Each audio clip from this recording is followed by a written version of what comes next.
中信杯500期全国高中棒球的比赛，今年有208支的队伍来参赛。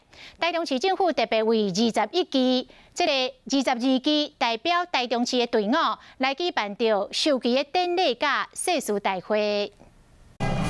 有台湾甲之远之称的中信杯500期全国高中棒球大赛，今年是第9届。全国总共有208支队伍参赛。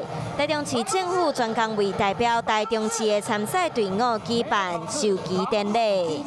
去年黑豹旗的比赛，新大附农是这个第3名非常的不容易那我今天我们所有的球队大家全力以赴。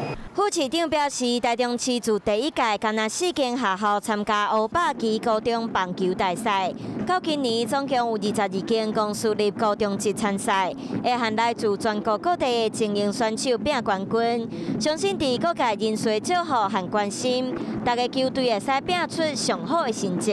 5、6、7、8、9，当9月的时候呢，开放了，所以我希望每个同学把握这个比赛的机会，好好的去努力。 副市长嘛颁发予大间学校的参赛金4万块，鼓励选手遵守运动家的精神，比赛过程嘛要注意安全。期待今年大间学校会使争取好成绩，走向冠军。